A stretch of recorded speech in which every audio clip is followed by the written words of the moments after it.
Olá, amigos do Notícias Agrícolas, no ar nosso boletim analisando o mercado do boi. Situação da arroba está complicada, a pressão continua e parece que essa situação negativa aí dos preços tem ainda fôlego para cair mais um pouquinho. A gente vai conversar agora com o Douglas Coelho da Radar Investimentos para, obviamente, entender que cenário é esse que a gente está passando agora. Um cenário que até então era possível de acontecer por conta do aumento de oferta já esperado aí de animais. No entanto, a velocidade com que essa queda está acontecendo está muito intensa, muito rápida e, obviamente, a gente acaba vendo pecuaristas bastante assustados aí com essa situação. Afinal, Douglas Coelho, meu amigo, tudo bem? Seja bem-vindo. O que está acontecendo aí com o mercado do boi? E dá para dizer que é uma situação aí que está assustando de fato os pecuaristas?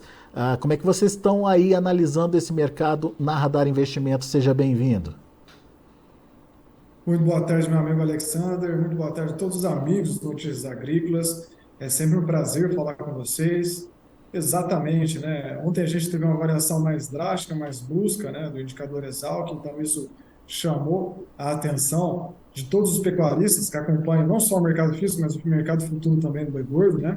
O ponto é que a gente vive nesse momento, Alexander, uma desova de final de safra de um ano em que há o ciclo de baixa da pecuária, né? Um ano nítido de ciclo de baixa, né? Então, a oferta de fêmeas, de matrizes das principais regiões produtoras, no Mato Grosso, em Goiás, Tocantins, tem exercido pressão sobre o mercado físico. Os frigoríficos de São Paulo e das praças vizinhas também têm aproveitado essa oferta oriunda dessas regiões, né? Essa pressão vindo por parte da oferta, tem conseguido compor as escalas de abate. Eles têm feito escalas não muito longas, justamente porque essa tendência de baixa dá oportunidade para eles comprarem 1, 2, 3 dias num preço igual, até relativamente mais baixo do que eles fizeram no dia anterior. Isso tem dado fôlego, sim, para a indústria conseguir pressionar as tentativas de compra aqui em São Paulo e nas praças vizinhas, né? Quando a gente olha para os indicadores, o indicador Exalc, a gente até estava comentando aqui com o time da Radar Investimentos no início dessa semana, no final da semana anterior, que o diferencial de base para o Triângulo Mineiro, para o Mato Grosso do Sul, para Goiás, para Mato Grosso, estava em 15, 18, 17, 20%, né? Ou seja, a diferença dessas praças para São Paulo estava muito grande. A arroba nessas outras praças já vinha recuando, já estava em patamares menores, enquanto a arroba em São Paulo estava num patamar maior. E de um dia para o outro, essa arroba resolveu recuar, né? A gente teve uma queda aí de 15, R$ 14 no indicador Exalc. Então, foi mais uma correção drástica mesmo, mas esse movimento de tendência de queda já vinha acontecendo nas últimas semanas. Foi mais uma correção de indicador quando a gente olha essa diferença histórica entre as praças, né? Quando tem 4, 5, 8 praças com um diferencial muito errado, possivelmente essas praças já estão sinalizando qual que é a tendência, qual que é a formação de preço que está acontecendo nas regiões pecuárias e qual seria quem estava batendo fora do mundo, né? Então, possivelmente, com esse recuo, o mercado está um pouco mais equilibrado com as demais praças pecuárias, quando a gente olha para São Paulo e as praças vizinhas. Você falou das escalas, elas estão com que tamanho hoje, Douglas? Boa parte dos frigoríficos tem conseguido preencher buracos nas escalas, então não há uma urgência em garantir matéria-prima nesse momento. Boa parte dos frigoríficos possuem escalas aí para os dias 15, 19, 20 de junho, na maioria dos casos, né? Alguns até um pouco mais longos, mas esses fogem da maioria, né? Mas na média, entre esses dias que eu comentei. E não são escalas relativamente longas diante da oferta, da pressão de oferta que existe, mas como você bem explicou, faz parte da estratégia do próprio frigorífico que não tem pressa para comprar, né? Tá vendo o boi disponível aí, vai fazendo a pressão dele no dia a dia, né? Exatamente, talvez num movimento de alta da arroba, ou num ano de tendência de alta da arroba, né? Esse comentário de escala geralmente é bem veiculado. Fala, a escala está muito curta, não está conseguindo boa e tal, tudo mais. E é uma estratégia, talvez, da indústria comprar um montante bom, esperar o mercado equilibrar, comprar outro montante bom e ir alongando essas escalas. Mas nesse momento a gente está vendo que a indústria está fazendo o contrário, né? Ela está comprando sem muita dificuldade, a arroba cai um pouquinho, ela preenche um pouco mais das escalas, cai um pouquinho, preenche um pouco mais das escalas e tenta compor o seu custo de produção dessa maneira. Muito bem. Bom, é isso do ponto de vista da oferta que a gente já sabia que poderia acontecer. Agora, como é que está a demanda, Douglas? A demanda só não está sendo suficiente para enxugar ou pelo menos minimizar esse quadro de super oferta aí que está aparecendo? É uma boa pergunta, uma ótima pergunta. Quando a gente olha para o mercado externo, a gente teve uma demanda em abril que ficou abaixo do esperado, né? Ela foi uma demanda que deixou a desejar. Quando a gente olha para maio, possivelmente os dados vão sair amanhã do MDIX, SEX, né? A gente pode ter uma maior sensibilidade, mas o desempenho de maio foi relativamente melhor do que abril. Deve ficar praticamente estável ou uma ligeira melhora quando a gente olha em relação a maio de 2022. Então, a demanda externa não teve grandes variações, né? Houve um desempenho ruim em abril, em maio está ok, mas também não é uma coisa que a gente fique animado olhando os dados. E para a demanda interna, Alexandre, a gente viu nos últimos meses, nas últimas semanas, que houve uma queda sim dos preços da carne no varejo, mas uma queda contida, tímida, de 1, 2%. Isso não estimulou uma vazão maior do consumo, né? E, por outro lado, a gente está vendo também um aumento da competitividade das proteínas alternativas em relação à carne bovina, né? A gente está vendo uma queda muito rápida no milho, houve uma queda rápida no milho, né? Começou de 86, hoje está mais próximo aí de 55, 54. Então, tanto o frango e o suíno também estão bem mais competitivos, né? O que limita a atratividade dessa saída da carne bovina no atacado nesse momento. Acho que vocês até noticiaram muito bem a queda rápida dos preços do suíno nessa semana. Acho que eu li no site de vocês, foi uma ótima notícia, mas isso também ajuda a entender um pouco mais do momento que a carne bovina está vivendo no mercado interno. Muito bem. Agora, o produtor está sendo pressionado, mas como é que estão as contas dos frigoríficos, Douglas? Bom, o frigorífico a gente pode falar que ele está vivendo um momento mais atrativo quando a gente olha para margens, né? A gente está no ciclo de baixa da pecuária brasileira, no qual está conseguindo comprar arroba terminada aí cerca de 40, 30 reais o que ele comprava no final do ano passado, no início desse ano, enquanto o patamar do dólar não mudou muito, a gente tem um dólar hoje ao redor de 5,05, 5, né? Tem oscilado entre 4,90 e 5,10 quando a gente olha numa base semanal, o que não altera tanto assim a conversão dólares reais para a receita dele. A gente tem uma oferta que ele não tem feito tanto esforço para comprar também, não tem precisado pagar, né? Mas está conseguindo comprar cada vez mais baixo. Uma demanda externa que está praticamente nos mesmos níveis, e uma demanda interna também que não mostrou tanta reação, né? E quando a gente olha o preço da exportação, o preço da carne no atacado, que teve sim um ligeiro baque aí, um ligeiro recuo do patamar que estava frente ao recuo bem maior da arroba, essas margens, tanto no frigorífico exportador quanto no frigorífico do mercado interno, teve sim alguma expansão. Então, está bem mais atrativo, essas margens bem mais interessantes quando a gente olha em relação ao início do ano, no mesmo período do ano passado. A indústria vive um momento em que as margens tiveram algum alívio, isso é fato. No caso do mercado, no mercado internacional, o preço da carne no mercado internacional caiu, mas o preço da arroba do boi acabou caindo mais, o que ainda garante uma margem para os produtos. No mercado interno isso é verdadeiro também? O preço da carne cai mais devagar do que o preço da arroba, Douglas?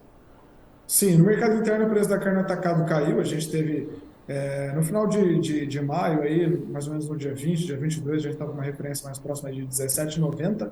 Hoje a gente tem uma referência 17,70, desculpa. E hoje uma referência mais próxima de 16,90, 16,92, né? Houve uma queda sim, mas é uma queda na comparação menor com a queda da arroba, né? Uma queda aí da arroba que a gente vê aí hoje a referência em 240, 241, ou seja, sentiu muito mais nessa hora do animal gordo quando a gente olha para a hora do atacado, né? Seja no preço de venda no mercado da exportação ou no preço de mercado interno no atacado, né? O baque do boi foi maior que o baque da carne. E daí você já adiantou para a gente que no varejo pouca coisa mudou, né? 1 ou 2% a menos só, o que também deixa de estimular o consumo, não deixa não, Douglas? Não podia estar melhor Sim, esse consumo? sim, historicamente a margem do varejo é a maior margem, né?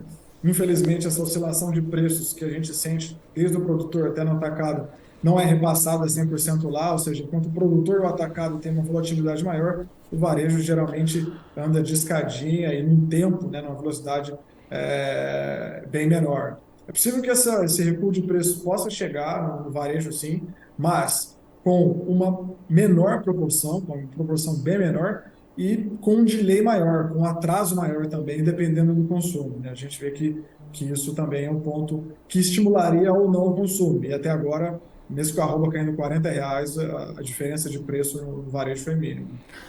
Alguma coisa que possa mudar esse cenário de pressão de oferta aí? É uma ótima pergunta, né? A gente vive um momento aí, depois de vários anos de alta também, acho que desde setembro de 2019, quando a China gritou aquela porrada de plantas, a gente vinha numa espiral de alta, praticamente com várias notícias positivas, pecuaristas cada vez mais colocando motores na sua fábrica de bezerro, né? Ou seja, retendo fêmeas, retendo matrizes, né? A gente tinha um mês ou outro país que habilitava uma planta, a China habilitando mais plantas, então a gente vinha numa espiral de alta, e hoje a gente vive talvez o cenário oposto a isso. Maior oferta de fêmeas, principalmente nas regiões produtoras, Tocantins, Mato Grosso, Goiás, regiões fortes na cria, que tem influenciado em outras praças, nas praças vizinhas, que por si só influenciam em São Paulo.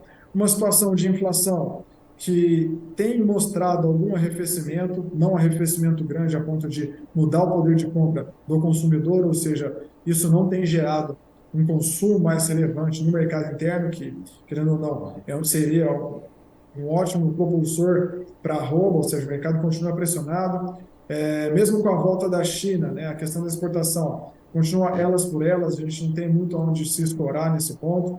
Maior oferta de fêmeas, milho caindo bastante, né, ou seja, a gente pode ter, possivelmente, no segundo semestre, aquele pecuarista que tem uma estrutura ali que está parada, ou aquele semi-confinador, possivelmente, que consegue mudar essa dinâmica de engorda muito rápida, ele é bem mais flexível, até mais difícil de mapear quando a gente faz os nossos levantamentos em relação a animais confinados por ano, pode colocar mais algum animal terminado para para ser ofertado aí no segundo semestre, né? Então a gente tem um cenário de pressão, em meio a uma desova de safra no ano de baixa do ciclo pecuário. Então, a gente tem um cenário de pressão agora nesse momento. É difícil pensar que em 10, 15 dias esse cenário mude. A gente tem escalas prontas para junho até praticamente 20, 25 de junho, quando a gente olhar a maioria dos frigoríficos aqui em São Paulo. O único contraponto dessa situação, nesse momento que a gente consegue enxergar, vale a pena reforçar que esse mercado é diário, pode haver um ou contraponto amanhã ou na semana seguinte também, mas hoje o contraponto que a gente vê é esse cenário de pessimismo ou de desestímulo, né? Batendo em algum confinador, aquele confinador maior, ou até mesmo no Boitel, que adquiriu esses custos de insumos a outros patamares lá atrás, se precavendo também, falando, peraí, vamos pisar um pouco no freio em vez de pisar no acelerador. E esse desestímulo, o confinamento refletir possivelmente nessa transição de animais de safra para entre safra, né? Isso ser refletido basicamente aí nos meses do final de julho, início de agosto, início de setembro, caso haja realmente esse desincentivo dos confinamentos aqui em São Paulo, no Mato Grosso do Sul e no Mato Grosso também. Seria o único contraponto que a gente vê contra esses fatores de baixo que a gente está vivendo nesse momento. Então, teoricamente, baseado no que o confinador está vivendo nesse momento, ele estaria desestimulado a prender mais animais e, enfim, a colocar esses animais no confinamento para os próximos meses. No entanto, para o final do segundo semestre, ele pode refazer as contas e de repente, ver um custo aí mais acessível. Então, temos aí digamos, um buraco aí para a gente prestar atenção, e nesse buraco pode ser a oportunidade de retomada de preços, ou pelo menos uma estabilização aí desse movimento de queda, então, Douglas? Exatamente, exatamente. Esse seria um contraponto que a gente vê olhando para os próximos meses de algum respiro da arroba. Quando a gente fala em respiro da arroba, é claro que o mercado físico é bem maior, né? Ou seja, a quantidade de animais abatidas e que geram o fluxo de caixa, que tem o financeiro negociado no dia a dia no Brasil, entre as indústrias e os pecuaristas, é muito maior do que o financeiro que é girado, ou seja, até mesmo olhando o tamanho dos contratos no mercado futuro da B3, mas a B3 é um ótimo ponto de atenção para os pecuaristas, né? Querendo ou não, deixa de ser uma referência. E não necessariamente o que a B3 está precificando hoje vai ser exatamente o que vai ser fechado, né? Ou seja, vai ser cravado ali no final de cada mês. O mercado futuro nada mais é que uma expectativa dos participantes, né? Frigoríficos, pecuaristas, fundos, investidores estrangeiros, bancos, dos últimos 5 dias úteis do indicador Exalc. Então, essa volatilidade, o mercado caiu bastante, bastante mesmo, pode gerar alguma oportunidade para alguma trava de reposição, ou seja, o pecuarista que viu esse mercado caindo bastante, falou, ó, talvez esse mercado pode respirar alguma coisa em agosto, setembro, eu preciso comprar uma reposição. Onde pode olhar alguma trava de alta nesse sentido, né? Acho que o mercado volátil dessa maneira, como está nas últimas semanas, pode gerar algumas oportunidades. Mas, realmente, todos esses fatores que a gente citou aqui, diante de um ano de ciclo de baixa, em meio de uma desova de safra, bateu bastante no boi gordo, né? Não só no físico, mas no futuro também. E olhando mais para frente, talvez esse seja um contraponto que faria o futuro e o físico também respirar em algum momento. Muito bom. Douglas Coelho, meu amigo, obrigado, viu, pela sua participação mais uma vez conosco aqui no Notícias Agrícolas, sempre ali cirúrgico, trazendo informações importantes e que ajudam o produtor na tomada de decisão. Volte sempre, Douglas. É sempre um prazer falar com você, é sempre um prazer falar com você, meu amigo Alexander. Às vezes o dia a dia é bem corrido aqui, mas agradeço demais a compreensão e o que vocês precisarem no time da Radar Investimentos, pode ter certeza que a gente está sempre por aqui. Boa, Douglas. Abraço para você, até a próxima. Tá aí Douglas Coelho, Radar Investimentos, aqui com a gente no Notícias Agrícolas, trazendo as informações do mercado do boi. Vamos ver como é que estão os preços, de olho lá na B3, movimento no mercado futuro, na tela. Junho, R$ 237,75, caindo 0,36%. Julho, R$ 244,00, queda de 0,22%. Agosto, R$ 242,25, queda de 0,88%. E o setembro, R$ 243,95, queda de 0,83%. E olha aí a queda do indicador CPEA que o Douglas se referiu, quase 6% de baixa, chegando ali no patamar dos 241,75. Preço no estado de São Paulo que já vem sendo dito aí pelos analistas nos últimos dias, entre 240 a 245 reais.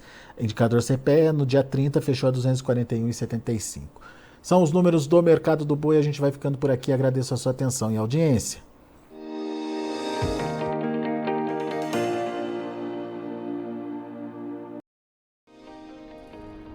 Se inscreva em nossas mídias sociais no Facebook Notícias Agrícolas, no Instagram @Notícias Agrícolas e no nosso Twitter @Notiagre. E para não perder nenhum vídeo, não se esqueça de nos acompanhar no YouTube e na Twitch, Notícias Agrícolas Oficial.